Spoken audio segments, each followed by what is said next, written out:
Bienvenue à tous sur French Listen, le podcast qui booste votre confiance pour parler français où que vous soyez. Moi, c'est Sandra, et je suis accompagnée de Bernard aujourd'hui. On va parler de pourquoi c'est tellement essentiel de bien s'exprimer en français, surtout quand on voyage ou même juste dans la vie de tous les jours. C'est, un super pouvoir, non ? Ouais, carrément, Sandra. Je crois que t'as raison de parler de super pouvoir. Juste pour acheter un billet ou demander son chemin dans une gare, c'est fou comme ça peut tout changer d'oser poser la bonne question. Moi, je remarque souvent l'angoisse chez les touristes, tu sais, qui passent à l'office du tourisme avec 10 phrases écrites sur un papier et qui n'osent pas se lancer. Mais parfois, juste un bonjour et une question simple, ça ouvre toutes les portes. Oh là là, tu me rappelles ma toute première fois à Paris. J'étais complètement perdue devant le plan du métro, je voulais juste demander où était le quai pour Bastille, et impossible de sortir la phrase.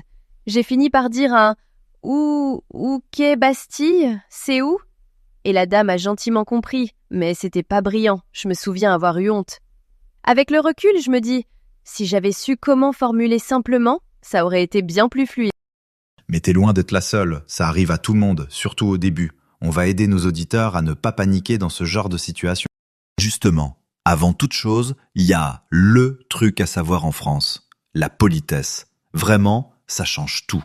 Dire bonjour, s'il vous plaît, merci, c'est comme le sésame. C'est pas qu'on est coincé ou quoi, mais sans ça, parfois les échanges restent froids. Ah oui, c'est trop vrai. Si on commence sans saluer la personne, c'est comme si on oubliait la base. Ah, et toi, Bernard, tu m'avais raconté une histoire rigolote avec excusez-moi, non ? Ah oui, celle-là. J'étais à Lille et j'ai voulu demander un renseignement. Sauf que j'ai crié un peu trop fort « Excusez-moi !»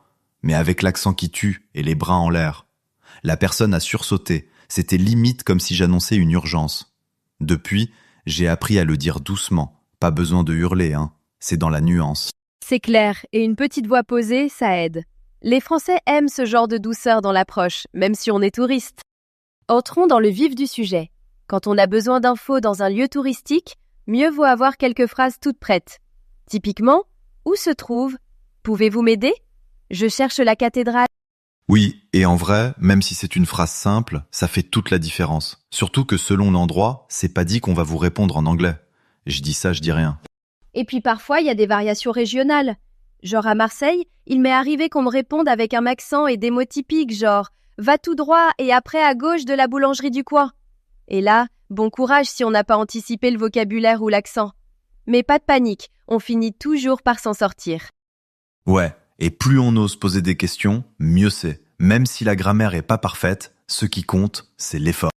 Quand on voyage, il y a aussi plein de besoins tout bêtes. Trouver les toilettes, demander les horaires d'un train. Et là, on peut vite se perdre dans les registres de langue. On dit « Où sont les toilettes, s'il vous plaît ?» ou en version plus familière, juste « Les toilettes ?» Mais bon, en France, ajoutez toujours le « s'il vous plaît », on sait jamais, hein. Et puis attention à certains mots qui changent selon les régions ou les lieux.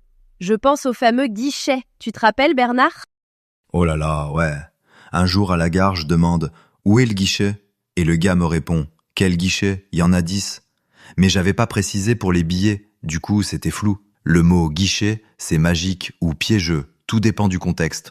C'est là qu'on voit comme un petit détail peut tout changer. Faut pas hésiter à expliquer avec des mots simples. Au pire, on finit avec des gestes. Bon, demander c'est bien, mais comprendre la réponse, parfois c'est sportif. Surtout quand on vous parle vite ou avec l'accent du coin. Mon astuce, toujours écouter certains mots-clés, comme à gauche, tout droit, et regarder la gestuelle. Oui, et puis n'hésitez jamais à faire répéter quelqu'un. Il n'y a aucune honte à dire « Pouvez-vous répéter s'il vous plaît ?» ou « Je n'ai pas bien compris ». Souvent, les gens vont ralentir ou reformuler. Parfois même, juste l'expression du visage ou le langage corporel, ça aide. Je m'y mets la direction du métro avec la main. C'était pas super classe, mais tout le monde a compris. Et quand on sent qu'une info n'est pas claire, hop, on se lance avec les phrases utiles. Pourriez-vous expliquer autrement ? Ou « Excusez-moi, pouvez-vous parler un peu plus lentement ?» On sous-estime l'importance de parler lentement, mais franchement, ça change tout. Oui, et c'est pas grave de bloquer. Je me rappelle, Bernard, tu m'avais parlé d'une histoire dans une petite ville où tu t'es retrouvé tout seul à pas comprendre. Oh oui, j'étais à Cluny, dans le sud. J'essayais, mais je captais rien. J'ai fini par expliquer tout doucement. « Désolé, je ne comprends pas tout, pouvez-vous répéter ?» Et tout le monde était hyper gentil. Parfois on hésite, mais en fait ça détend tout le monde, même celui qui parle. Si on veut sortir des sentiers battus, rien ne vaut quelques expressions idiomatiques locales. C'est là que ça rigole un peu. Par exemple, faire la queue pour attendre ou prendre la ligne quand on parle du métro de Paris. Les touristes, parfois, ils comprennent pas du tout. Oui, et pour nous, ces expressions, c'est normal. Mais pour des étrangers, c'est pas toujours évident. Toi, Sandra, t'en as eu un exemple avec des Québécois, non? Ah oui, je disais à un groupe de touristes québécois, il faut faire la queue par là. Et ils me regardaient avec de grands yeux. Chez eux, ils disent faire la file. On a bien ri et ça fait des souvenirs. L'idéal, c'est d'en apprendre quelques-unes pour être à l'aise et surtout pour comprendre les réactions des locaux.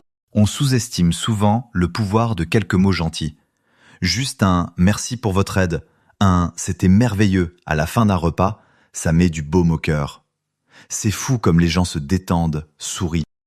Oui, c'est vrai. Et même pour dire qu'on est content ou pas, il existe des manières douces.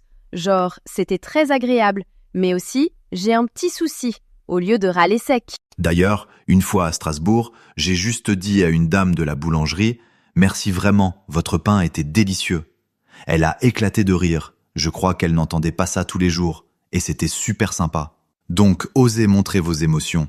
Ça réchauffe l'atmosphère. On arrive à une étape super pratique. Exprimer une préférence, ou même négocier. Par exemple, je préférerais une chambre calme à l'hôtel.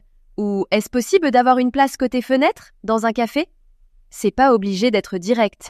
Oui, et c'est bien vu en France de dire les choses poliment. J'avoue que parfois, on peut négocier des petits trucs comme ça, juste en osant demander, tout en douceur. Moi, je repense à l'hôtel où j'ai demandé « Est-ce qu'il serait possible d'avoir une chambre avec baignoire ?» Franchement, j'ai eu la meilleure chambre parce que j'ai osé demander. Il suffit d'y mettre les formes. Avant de conclure, un petit mot sur la pratique. Plus on parle, plus c'est facile. Il n'y a pas de secret. Faut s'entraîner, répéter les phrases, même devant son miroir. Ou alors trouver un partenaire et faire des jeux de rôle. Moi, j'adore revivre mes visites à Lyon avec mes amis en se mettant dans la peau de touriste. C'est super pour progresser. C'est vrai. Et le mieux, c'est d'intégrer un nouvel exercice dans la routine. Par exemple, chaque matin, se dire « Aujourd'hui, je pose une question à quelqu'un ». Ou alors, pratiquer à voix haute les formules de politesse. Petit à petit, ça devient naturel. La magie opère. Merci Sandra. Je sens qu'on va faire beaucoup de progrès ensemble. On se retrouve très vite pour la suite, hein? Avec plaisir, Bernard. Merci à tous d'avoir écouté Parler français avec confiance. À très bientôt pour de nouveaux conseils. Prenez soin de vous et amusez-vous en français. Salut Bernard. Salut Sandra, à la prochaine.